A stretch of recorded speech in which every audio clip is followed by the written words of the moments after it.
William, congratulations on getting in, but unfortunately, we can't afford the tuition. I couldn't believe what my husband just said, and instinctively stood up from my chair with force. Wait a minute! That's ridiculous! Why can't we afford the tuition? William, our son, remained seated and expressionless, not moving an inch. That's because I didn't expect this to happen. I used all of it for Charlotte's beauty treatments. Makeup and fashion cost a lot, you know. As Eric said this, turning his back to us and changing his clothes, he showed no sign of remorse. I felt all the hardships we had endured flooding back to me.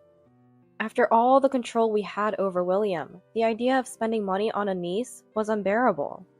I have savings too. I've been saving desperately because you told me to. But when Eric heard this, he burst out laughing. Oh, you mean the one hidden in that room? I spent all of it on Charlotte as well. Too bad. That can't be. You're lying. It has to be a lie. It's your fault, really. Using the same PIN as our usual bank account. Of course I'd use it. I felt a chill run through my body. I never thought Eric would find it, so I had set the same PIN as our joint bank account. But now that he knew, it didn't change the fact that it was my money. The thought of him using it too was beyond forgiveness. Unable to hold back, I lunged at Eric. But just before I could reach him, William stood up from his chair and grabbed my arm, stopping me. Let go! William, please let me go. Mom, it's okay, because... His whisper in my ear made me stop. Feeling reassured by William's words, I proceeded with the enrollment process. My name is Cindy. After graduating from a beauty school, I started working at a local salon. Once I was asked to do hair for a wedding attendee. That's where I met Eric. I wasn't particularly focused on my work, but it seemed Eric had fallen for me at first sight. As he was leaving, he handed me a piece of paper with his contact information. Sorry if this is a bother, but please contact me if you feel like it. It wasn't an unusual occurrence in my line of work. I was also thinking about getting married at the time, so I took it as a good opportunity and started dating him. Things went smoothly, and eventually, I married Eric. Our married life was very happy, but I had one particular worry. It was about my relationship with my mother-in-law, Bess. Bess was quite fond of Eric's sister-in-law, Diana, and she always compared me with Diana. However, aside from that, things were smooth. A year after our marriage, Diana gave birth to Charlotte, and shortly after, I had William. Later, a party was held at Eric's family home to introduce Charlotte and William. At the party, everyone's attention was on Charlotte. Despite being a baby, Charlotte had distinct features, and it was clear she would grow up to be beautiful. Additionally, she resembled Eric somewhat, so everyone teased, saying she was Eric's child. I found these comments unpleasant. Even if she was a relative's child, being told she looked like my husband didn't sit well with me. But oblivious to how I felt, Bess was smitten with Charlotte. She's such a cute child. I'm excited for her future. Unlike the other one, who's just so-so. Saying this, she glanced at William and scoffed. The other relatives chuckled along. Well, the other one doesn't matter. More importantly, Bess, I want to make this child a model. Hearing this, Bess's face lit up. A model? That's a great idea. But how? Diana, looking smug, replied to her question. Don't worry. I have experience as a model, so I have a lot of contacts in the industry. Indeed, Diana had been a magazine model during her college days. She wasn't very famous, but her experience was significant. Her effortless poise and fashion sense were evident. Working in a beauty salon, I knew Diana was not just all talk. That's reassuring to know.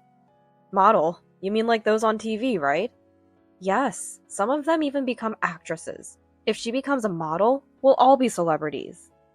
At those words, the relatives suddenly got excited. Everyone started showering Charlotte with hopeful words. Even Eric joined in, praising Diana.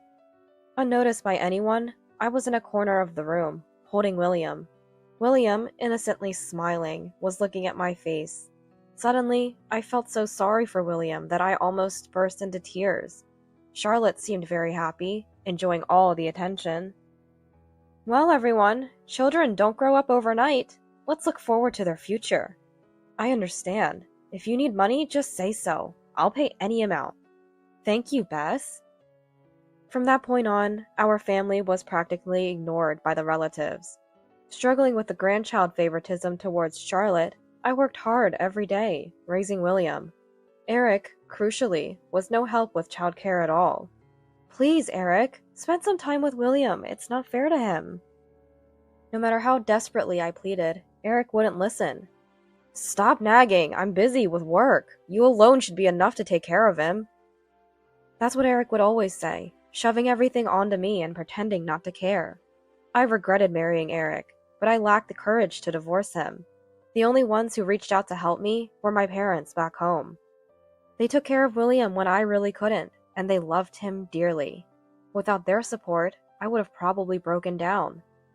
Somehow, I managed to raise William while holding on. Then, 10 years later, William grew up and became a middle schooler. Eric was still indifferent to parenting, but one day he suddenly came home from work and said he had something to tell me. Is William still at school? When is he coming back?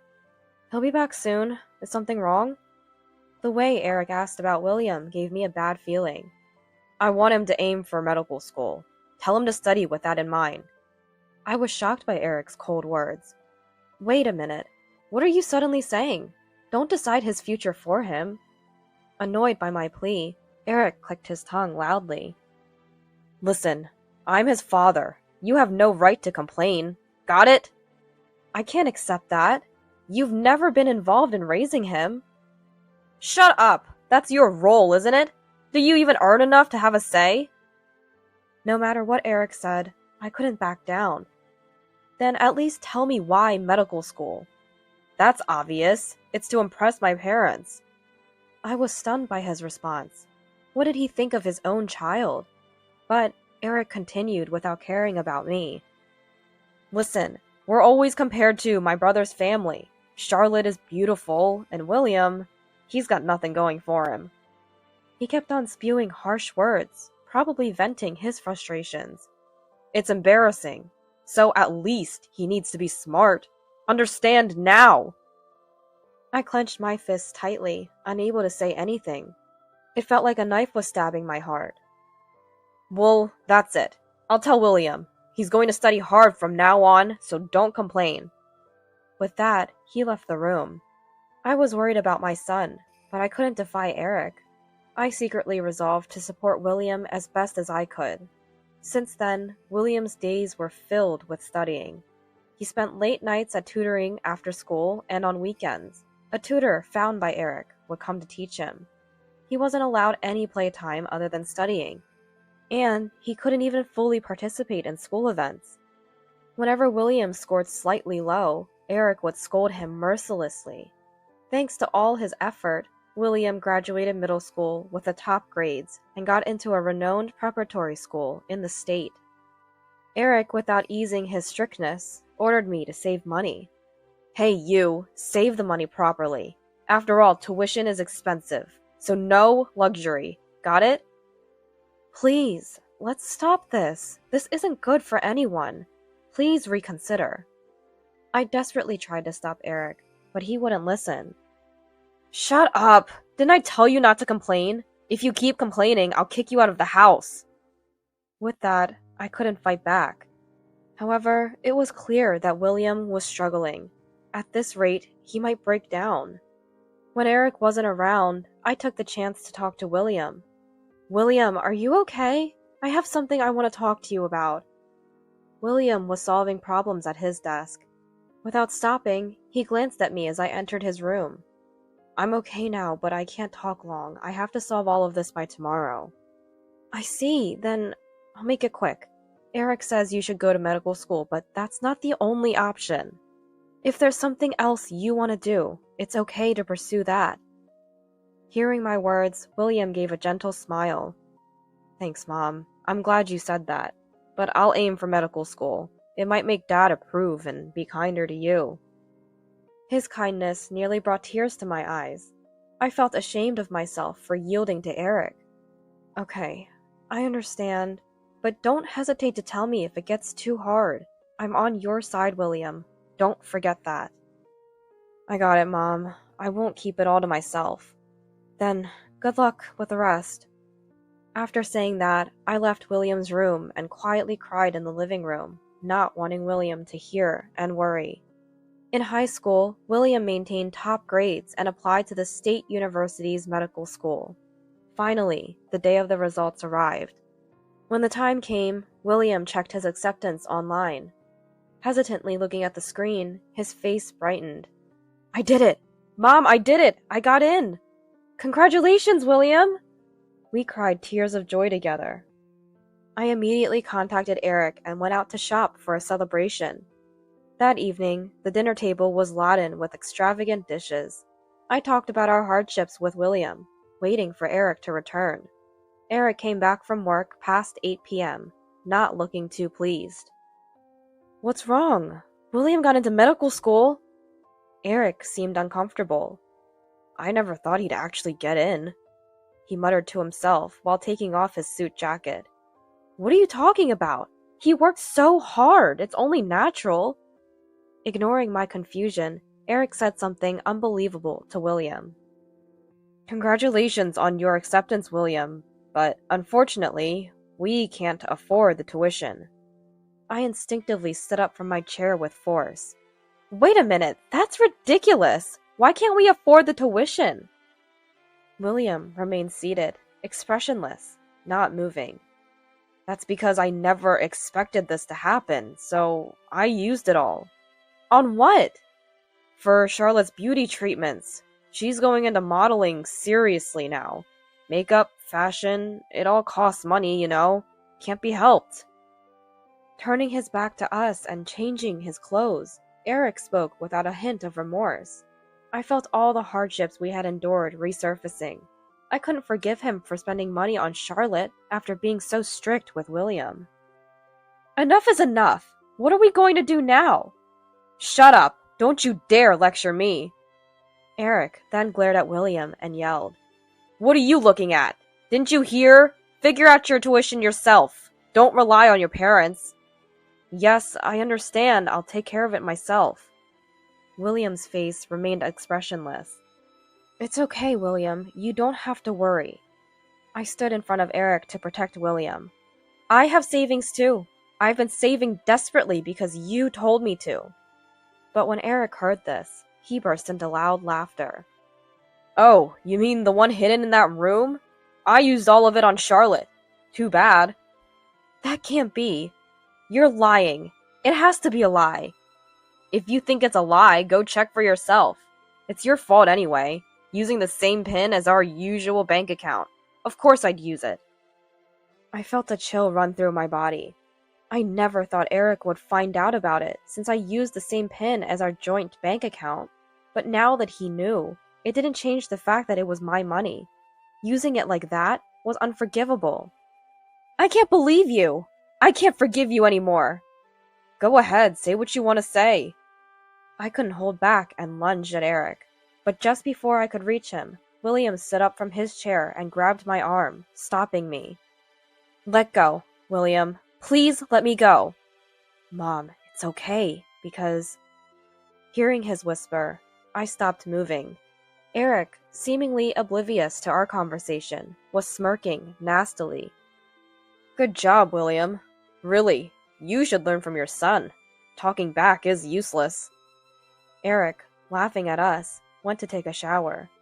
Feeling reassured by William's words, I proceeded with the enrollment process. William had seen me struggling and had been making his own plans for a while. Initially, he had taken a part-time job, secretly to avoid Eric's notice. I was surprised to hear he managed that amidst his busy schedule, but the amount a student could earn was minimal. Soon, William realized how hard it was to earn money and consulted my parents. My father had worked in finance, so he knew a lot about that field. William apparently learned ways to earn money from my father. Unbeknownst to me, even with as little as $60, one could start investing. Being smart, William must have quickly learned and applied the techniques. He invested the money he earned from part-time work and gradually increased his assets. Though he earned money, it wasn't a large amount at once, so Eric was unaware of its existence. Over the 3 years of high school, William managed to save enough for university entrance fees. I can't even imagine how much effort it took to save that much. However, William had kept this from everyone except my parents. Eric's parents never even gave William a Christmas gift. Eric always favored Charlotte and spent money on her. The tuition and educational expenses were all covered by the money I earned. If Eric knew William was earning money, he would have taken it immediately. That's why we kept it secret until the last moment. I was again amazed by William's intelligence and felt the need to take action myself. I decided to divorce Eric, realizing that staying with him would only bring unhappiness to me and William. Later, William and Charlotte graduated from high school. A family-in-law gathering was organized to celebrate their graduation, which had been rare. Eric's parents, probably surprised that William got into medical school, praised him, which made me happy. But I wasn't too carried away. I was vigilant, not wanting to miss this chance. The celebration ended on a high note, and it was agreed to meet again on Memorial Day in May. Time flew by as I prepared, and before I knew it, the day arrived. This was my only chance. I brought the diary I had been keeping and the DNA test results. What I was about to do couldn't be shown to the two of them.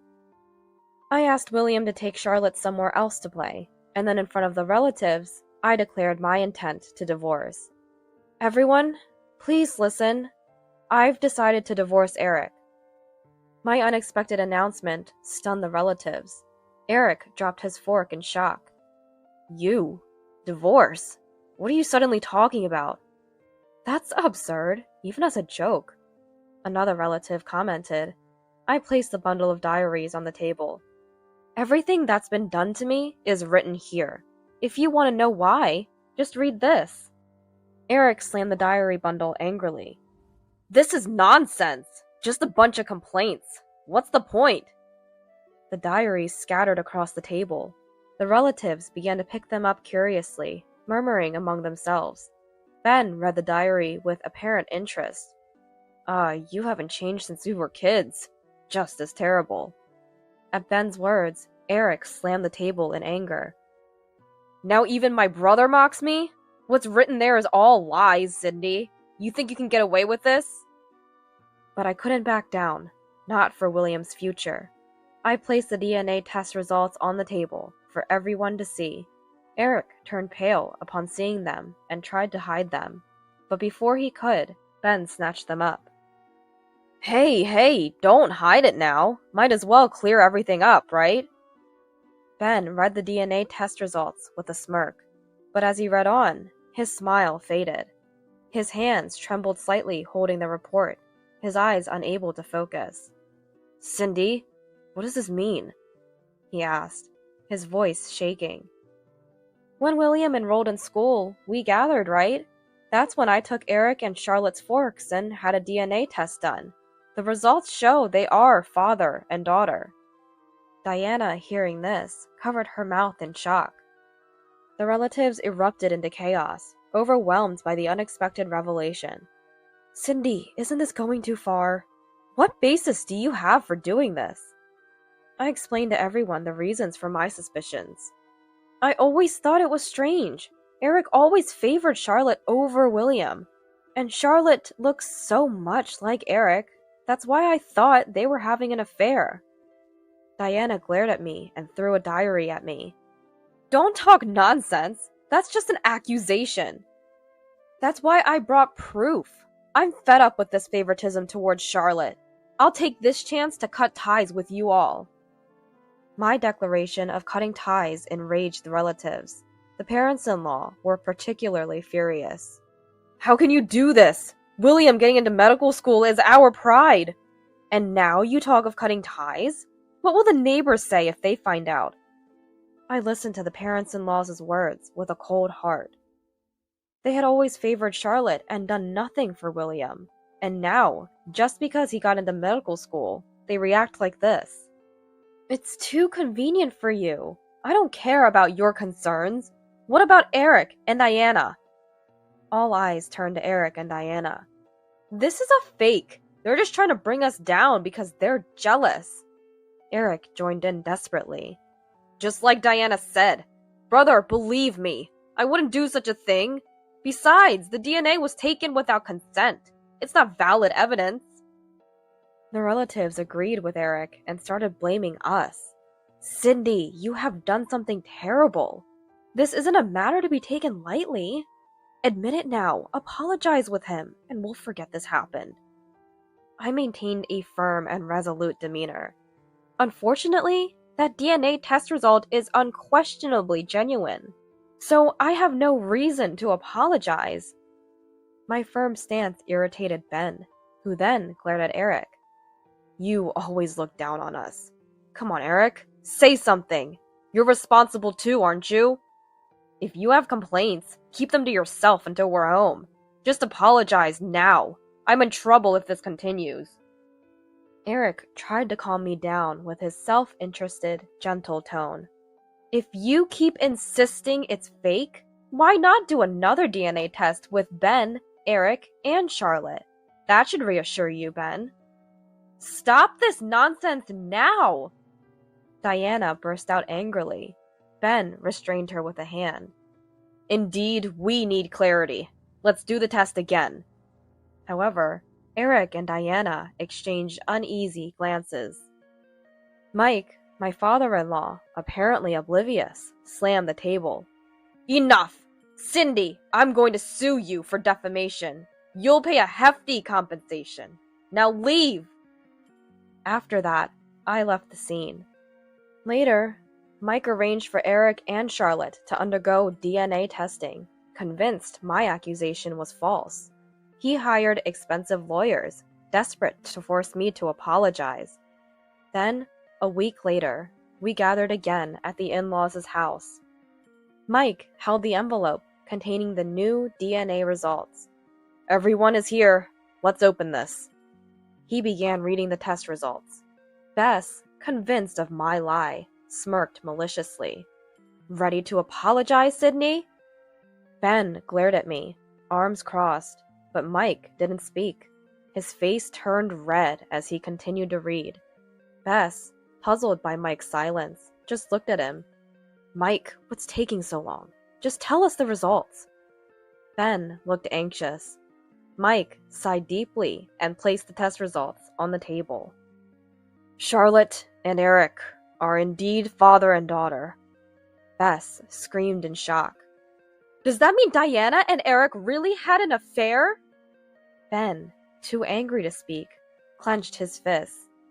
Eric, explain yourself. Make it convincing. Mike's forehead was lined with anger.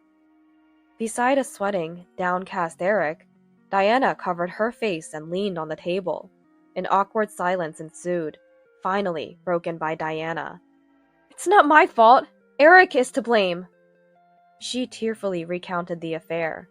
How she felt lonely at the start of her marriage, with Ben being so busy. How she became close to Eric after confiding in him. And how they conspired to keep Charlotte's parentage a secret. Hearing this, Ben lunged at Eric. You! How could you act so normal all this time? You must have been laughing at me inside. Eric, being shaken by Ben, desperately made excuses. I wasn't laughing at you. It's the devil's fault. I respect you, brother. I loved Charlotte and felt responsible for her, so I decided to raise her properly. Hearing all this, I sighed deeply. It wasn't anger I felt, but a sense of pity. Mike and Bess looked utterly disillusioned by their son's disgraceful behavior. Absolutely disgraceful. Diana, we're getting divorced. Pack your things and leave once we get home. Diana looked up and clung to Ben. Wait, it really was the devil's fault. I love you. But Ben looked at her with contempt. Maybe you do, but I can't love you anymore. At that, Diana let out a moan and crumbled to the floor.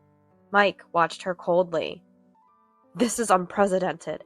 Eric, Diana, you are a disgrace to our family. Never show your faces to me again. Thus, Eric, Diana, and Charlotte were disowned. I tried to proceed with divorcing Eric, but he was obstinate, making it difficult to reach an agreement. I consulted my father and got a referral to a skilled lawyer. Thanks to the lawyer's efforts, the divorce with Eric was finally settled. Eric ended up paying a hefty sum in alimony and child support, higher than usual due to his persistent resistance. I intended to make him pay for William's college expenses as well. Later, Ben and Diana's divorce was finalized, and Diana and Charlotte started living with Eric. Their lifestyle changed dramatically, now living under much harsher conditions.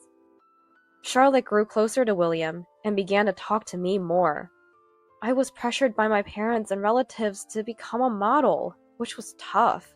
This whole ordeal was shocking, but it cleared the air. Charlotte also kept in touch with Ben, through whom I learned about the aftermath at the in-laws' house. After the incident, Bess, unable to contain her shock, told everything to the neighbors as if she were a tragic heroine. This only served to air the family's dirty laundry, leading to mockery from the neighbors who already disliked the in-laws' house.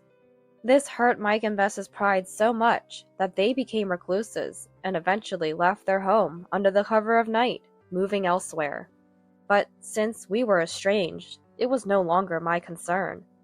William and I now live at my parents' place. He enjoys university life, balancing studies with part-time work and club activities. It seems he has a girlfriend too, and is very happy these days. I opened my own beauty salon, renting a property from my parents, a dream I've had for many years. Charlotte, showing interest in this line of work, asked to be hired part-time. I hired her at William's request, and she's been a great help. After enduring so much pain, everything worked out in the end. I'm genuinely happy, earning a living, doing what I love. As I made my rounds through each hospital room, I spotted someone in the distance. Could it be a family member of the patient who was just rushed in by emergency? I approached slowly and initiated contact. "Is there something troubling you?" The man, who had been looking down, slowly lifted his gaze to meet mine. "My wife was brought here earlier, and this is all new to me. Thank you for your concern," he said with a smile. Something about his smile seemed familiar, but before I could recall where I'd seen it, he stood up and turned away from me. "I need to be strong," he said, his voice quivering slightly. "I've heard that your family member is in stable condition," I began, then paused, puzzled by my own reaction. Maybe it's because I grew up in a facility, but I've never been good at speaking to people I meet for the first time. Whether it's patients or their families, I tend to become too formal. Yet, with this man, words flowed easily. For some reason, I had this feeling that continuing our conversation might lead to something incredible. Whether it was a good or bad feeling, I couldn't say. "If you need anything, the nurse's station is over there." As I was about to return to my rounds, the man stopped me. Could it be Jody? How did he know my name? Staring at me in disbelief, he stepped closer. "Don't you remember? It's been so many years. I've turned into an uncle now." I began to trace my memories back. Could it be me, returning home after work? Passing by a hair salon, I remembered it was almost time to get my hair cut. When was my next day off? I wondered. Always tying my hair up because of work, I found going to the salon more of a chore. No family, no friends. For someone who has lived like me, grooming was never of any interest. Simple, clean. That was all I sought in fashion. Jody, that's my name, but the parents who gave it to me are no longer here. During a family outing in my kindergarten years, they died in an accident. Although I survived, I was treated as a burden by relatives. Never properly clothed or fed, Children listen more than adults think. Why do we have to take care of her? Our household is already struggling. We can't afford another child. Hearing adults talk like this, I started to feel like I shouldn't exist. Eventually, I was placed in a facility, but by then, I had already become a child lacking self-confidence. Always hiding, watching, living as told by others. Even now, expressing my feelings is hard. That's why I struggle with relationships at work. However, nursing is the only thing that gives my life purpose. No matter how tough it gets, I can't imagine leaving this job. Once inspired by a nurse, I've always dreamed of being like her. I haven't forgotten that aspiration. To be kind and see people for who they are. Though that's what I wish. Reality is often unkind. Growing up without knowing love, maybe dreams are just dreams for me. Just as I start to feel down, I snap back to reality. I was just thinking about making a hair appointment. Spending a lot of time alone, my days lack meaningful conversations. It seems I tend to overthink because of this. As I linger in front of the salon, pedestrians seem to walk around me. I decided to head home quickly to check on my days off. Regaining my composure, I made my way home. After checking my days off, I made an appointment with a hair salon online. I took a bath, then heated up some side dishes I had prepared on my day off. Relaxing at the mini table in my cramped one-room apartment is my favorite time. After fiddling with my mobile phone for a while, I did the dishes and crawled into bed. Tomorrow is a night shift. Before then, I'll go shopping and stock up on prepared dishes. I live a frugal and modest life, by choice. That's what I've always wanted. I had to take out student loans to attend nursing school. The inheritance left by my parents was gone, just keeping up with daily expenses. The relatives who considered me a burden and sent me to a facility were certainly not going to pay for my tuition. I didn't want to be indebted to them for anything.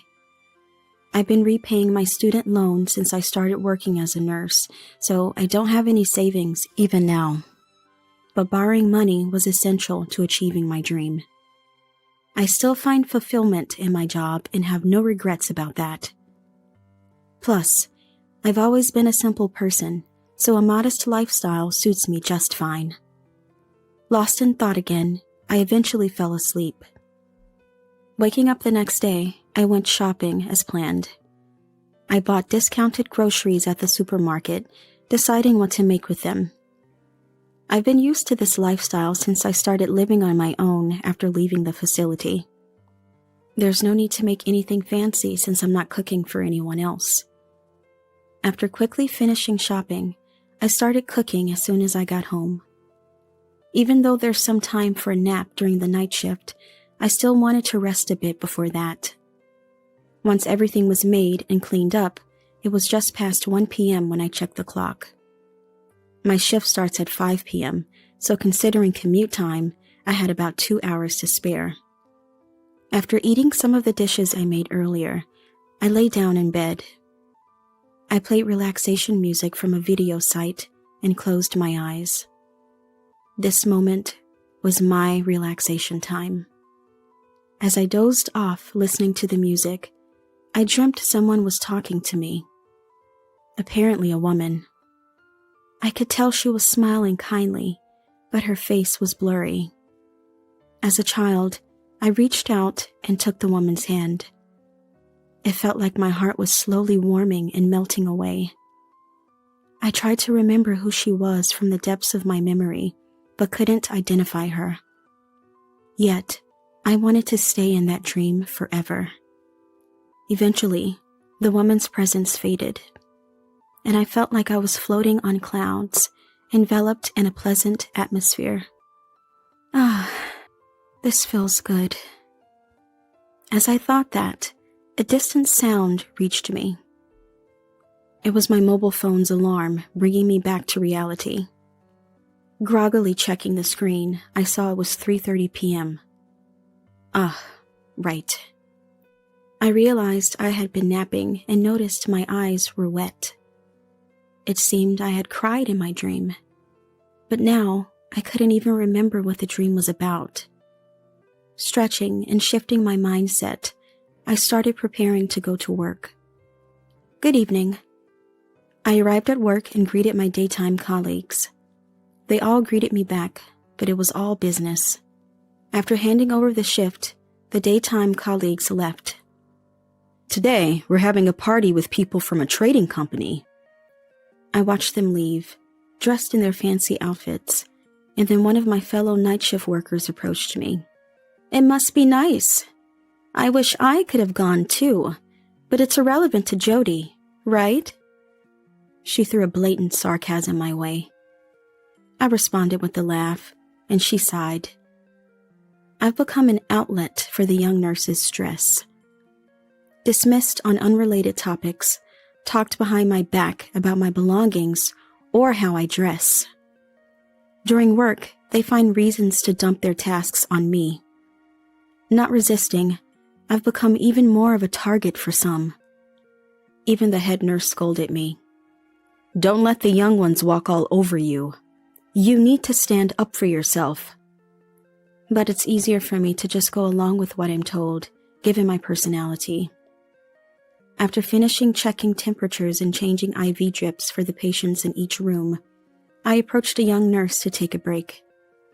While eating my homemade soup, how stingy can you be? Look, Jody was raised in a facility, right? Maybe that's related. They were talking behind my back again. I'm used to being judged by others as unfortunate because of my circumstances. Let those who want to talk, talk. I'm happy to be in the profession I've always admired. I'm not strong enough to truly believe that, and I feel out of place. I quickly finished my meal and went outside for some fresh air. The outside air was cold. It calmed my emotions. Unable to gauge distances with others, I've always chosen to be alone. Interacting with anyone scared me. It was easier to close off my heart and stay alone than to express my feelings and build relationships. Being accustomed to being talked about behind my back isn't true even now. I didn't choose to grow up in a facility, and I have feelings too. But I've never been able to find my own worth. Even if I stood up to those talking behind my back, who would acknowledge me? It would only serve to alienate me further. So, it's better to pretend I don't hear it. It hurts less to comply with others' demands, ignoring my own will. That's how I've lived since childhood. I wish they'd just leave me alone. Looking up at the night sky, I sighed and decided to return to my duties. When I came back from my break, the nurse's station was bustling. It seems an emergency patient had been brought in. I helped secure an available bed and prepared for the patient to be smoothly transferred to their room. A few hours later, the patient was finally settled into their room. After the treatment, they seemed to be sleeping. Their condition appeared stable, so we returned to our respective duties, checking on the sleeping patients for any irregularities, replacing IV drips. As I made my rounds through each hospital room, I spotted someone, sitting on a sofa near the water and hot water dispenser. Apparently not a patient, given their casual attire. Probably a family member of the patient who was just brought in. I approached slowly and initiated contact. Are you a family member of the person who was just brought in? The man slowly lifted his gaze to meet mine. Is there something troubling you? The man looked down again, muttering a soft, no, before looking up at me and responding with a laugh. My wife was just brought here, and this is all new to me. I was a bit overwhelmed. Thank you for your concern. He smiled. Something about his smile seemed familiar, but before I could remember, he stood up and turned his back to me. I need to be strong. His voice trembled slightly. Your family member is currently sleeping, and I've heard their condition is stable. We are always here to support our patients and their families with compassion. I stopped mid-sentence, struck by a curious thought. I've never been good at speaking with people I'm meeting for the first time. Be it patients or their families, I always end up being too formal. Yet, with this man, words just flowed out of me. When I suddenly got stuck, the man turned back to me and looked into my eyes. I don't know what to say, but please, leave your family members' care to us, and please, don't overdo it. I had this feeling that continuing our conversation might lead to something unbelievable. Whether it was a good or bad feeling, I couldn't tell. I just knew I didn't want to change my current situation. The fear of it made me want to leave this place quickly. If you need anything, the nurse's station is over there. As I was about to return to my rounds, the man stopped me. Could it be Jody? Had he seen my name tag? My name was unexpectedly called out. I turned back towards the man. Could it be Jody? How did he know my name? Seeing me stand there dumbfounded, the man approached. Then he glanced between the pen in my pocket and my face. Jody, right? This pen. Lenore gave it to you as a present. I remember because I was there when she bought it. His expression brightened instantly. Huh? Lenore? The name struck a chord with me. Don't you remember? How many years has it been? I've become an uncle now. My memory traced back. Lenore. Among the relatives who took care of me, she was the only one who treated me kindly. She was the reason I chose nursing. Could it be? Lenore had a boyfriend at the time, and they often took me out with them. It's Ethan. We used to hang out together, remember?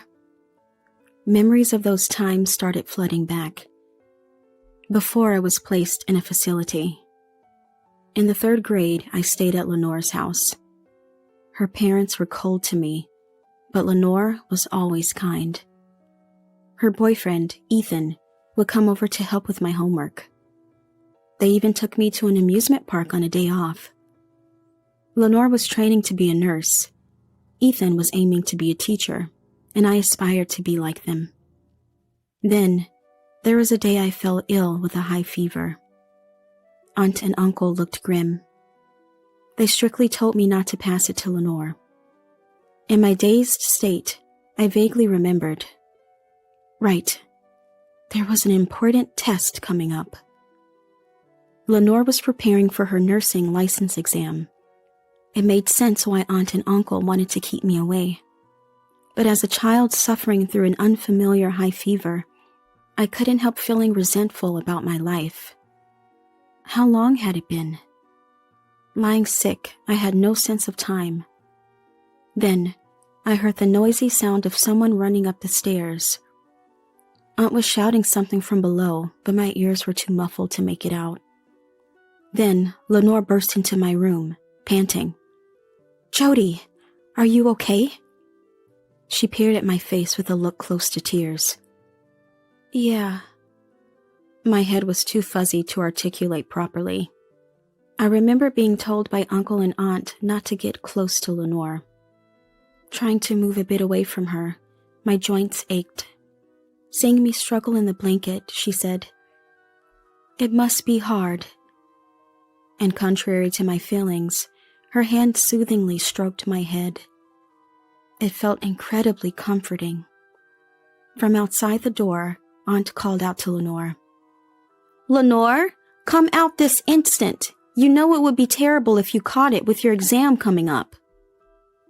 Lenore sighed, smiled at me, and yelled back as she opened the door. Mom, I'm trying to become a nurse. Aunt was taken aback by Lenore's unusually loud voice. I know that, Aunt faltered. How can I ignore a child suffering right in front of me? What kind of nurse would that make me? Her forcefulness left Aunt speechless. I'll take care of my own health. Let me take care of Jody right now. Perhaps realizing she had been too harsh, Lenore spoke to Aunt in her usual gentle tone. All right, but don't overdo it. With that, Aunt went downstairs. Sorry for raising my voice when you're feeling unwell. Lenore was back to her usual self. Lenore, I'm sorry. I felt guilty for causing an argument with Aunt on my account. And the thought of possibly infecting her with my cold only made my headache worse. It's okay. Look, I brought pudding for you, she said, taking out 2 puddings from a plastic bag and smiled. Let's eat them together. Supported by Lenore, I sat up. The cold pudding was a balm to my feverish body, and I remember it being delicious. Lenore, who took care of me at her own expense, passed her national exam and became the nurse she always wanted to be. After Lenore left home, I was moved to another household, so I lost touch. But the kindness and warmth she showed me stayed with me. That's when I started aspiring to be a nurse. To be a nurse who could sacrifice her own comfort to be close to her patients. With that in my heart, I've come this far. Jody? Lost in the revived memories, Ethan's voice brought me back.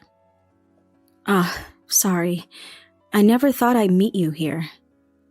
Looking closer, there were indeed traces of the Ethan I remembered. It's been 30 years, huh? Ethan's eyes were moist. When Lenore wakes up, could you let her see your face? I nodded quietly, and Ethan, reassured, went home to fetch some things for the hospital stay. While on my rounds, I visited Lenore's room. She seemed to be sleeping, but it was definitely her, Lenore, my role model. I never imagined we would meet again like this. I wonder how I appear to her now that she's awake. A mix of hope and anxiety swirled within me. After finishing my night shift, I went home and took a short nap. I had a hair appointment scheduled for the afternoon. I've been keeping the same hairstyle for years, just trimming my grown-out hair, but this time I decided to change it. Worried that Ethan recognized me, but Lenore might not, I opted for the same hairstyle I had in elementary school. I decided to cut my long hair into a bob. It's been years since I've had my hair this short. My shoulders felt lighter, and somehow my mood brightened too. The next day at work, I immediately heard the young nurses whispering about my haircut. Some even asked me directly why I cut it, but I just gave a vague response and focused on my duties. Soon, it was time to change Lenore's IV drip. Entering her room, Ethan noticed me and gave me a look. Nervously, I approached her. Lenore, the nurse is here for you, Ethan called out, and Lenore turned towards me. Our eyes met and my heartbeat quickened. It was definitely Lenore. I had seen her sleeping face, but now, making direct eye contact stirred something in me. I looked away and started changing the IV drip. I'm going to change your IV drip now, I said, reaching for the nearly empty bag. Then, Jody? She called out in the same gentle voice as back then. Tears welled up in my eyes. It is Jody. Both Lenore and Ethan smiled warmly. How? How did you know it was me? It had been 30 years since we last met, and I had aged into a middle-aged woman. I heard from Ethan about meeting someone from the past, plus there were hints of the old you. I wonder what would have happened if I hadn't changed my hair to how it was back then. Sensing my thoughts, Lenore continued. It's not just the hairstyle. She glanced at my chest. I remember that pin well. The pin in my pocket, remembered by Ethan too, seemed to shine. The pin was a cute character-themed one, not really suiting my plain self. It had been the subject of ridicule by my colleagues time and again. You're so plain. Why is that pin the only cute thing about you? It doesn't suit you.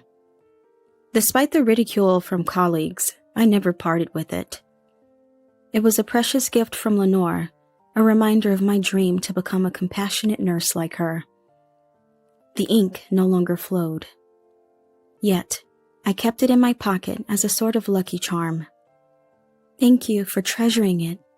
And Lenore, supported by Ethan, sat up. To think you've become such a splendid nurse. Tears welled up in Lenore's eyes, too. I'm still far from it. I became a nurse admiring you, but I'm nowhere near good enough. Lenore gently took my hand. That's not true. Do you remember the promise we made? I nodded. When Lenore left home, we promised each other. I would become a compassionate nurse like her, and she would remain my nursing idol. We vowed to meet again as nurses. Thank you for fulfilling our dream of becoming a nurse. I've worked hard too. Lenore shared her journey since then. After starting her nursing career, she returned home only to find I was gone. She had planned to take me in once she was settled, but by then I was moved to another relative's house, and soon after to another home. It became difficult to track me down, and she regretted it deeply. I should have taken you with me when I left. She apologized with a sad look. I squeezed her hand back. She then shared about marrying Ethan. They were childless, but she had risen to the rank of nursing director. I was speechless, only managing to nod. She then pulled out a pin identical to mine from the side table drawer. I've kept it as a lucky charm, too. I always believed we'd meet again. Overwhelmed with joy, I hugged Lenore. Could there have been a moment as heartwarming as this? Ethan gently stroked our backs as we embraced. After finishing Lenore's IV drip change, I returned to the nurse's station where the head nurse scolded me. You know better than to bring personal matters to work, especially not as a senior nurse. The young nurses behind tried to stifle their laughter. Indeed, the head nurse was right upon reflection. Seeing my sincere regret, she didn't pursue it further. If it was such a moving reunion, I won't say more, but be careful going forward. Leaving those words behind, the head nurse returned to her duties. Usually when I get scolded for making a mistake, I'd feel down and sulk, but for some reason, now I felt motivated to keep trying. I believe this positive feeling came from my reunion with Lenore. After finishing my shift that day, I visited Lenore again as a personal visit. When I told her about being scolded by the head nurse, she laughed. I would have scolded you too. Sorry. Lenore apologized. It was only with her that I could laugh about my mishaps.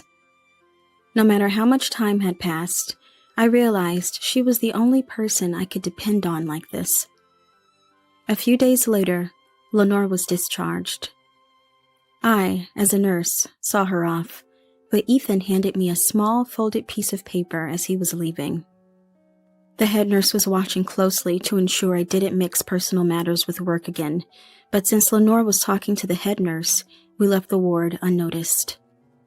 During a break, I opened the paper Ethan had given me, which had Lenore's contact information and address. It was written small. Be sure to contact me. The address was within walking distance from where I lived. How come we never crossed paths, living so close by? I smiled bitterly at fate's mischief. A year later, I was hurrying home from work. Today was Ethan's birthday party. Lenore was waiting with delicious food. Since then, I had started visiting their home often. Ethan had suggested, "Why don't we live together?" But Lenore and I refused. We both understood the erratic nature of our jobs. "Even I hesitate around you sometimes. I wouldn't want Jody to feel that way," Lenore had said. Ethan was disappointed, but he brightened up when I expressed how happy this thought made me. "Then let's all live together once we retire," he proposed, and Lenore and I laughed, sharing a look. Ethan, surprised by our reaction, couldn't help but be endearing on his birthday. We planned to celebrate it wholeheartedly. After toasting together, Lenore asked about my recent work. Since reuniting with her, the backtalk and scapegoating from colleagues had decreased. It turned out Lenore and the nursing director at my hospital were classmates, and after my colleagues found out, they kept their distance. "Mixing personal matters? Lenore's doing it too, right?" I joked. "Do you not realize it yourself?" she countered with a question. Puzzled, she then explained with a gentle smile. "Since reuniting with her, my expressions have become richer. This change had positively impacted my image at work, which had been rather gloomy, according to our nursing director." I felt embarrassed. Indeed, since I started visiting them, I had been looking forward to each day, counting down to when I could visit again and finding motivation in work for those days. I never imagined being evaluated in such a manner. And although I had been far from promotion, talks of becoming a supervisor had started. Actually, I had another piece of news I hadn't shared with them yet. After hearing my story, they teased me, which made me blush. Since reuniting with her, a doctor from the same hospital had asked me out. My work and personal life had suddenly brightened, thanks to them. Expressing my gratitude, Lenore said, "It's a quality you've always had." Ethan, eager to contribute, chimed in. "All right, since Jody has been reborn." Wondering what he would suggest, Lenore and I excitedly focused on Ethan. "Let's make today the birthday of the new Jody." Ethan raised his glass high. Lenore and I followed suit, and we toasted together. "Happy birthday!"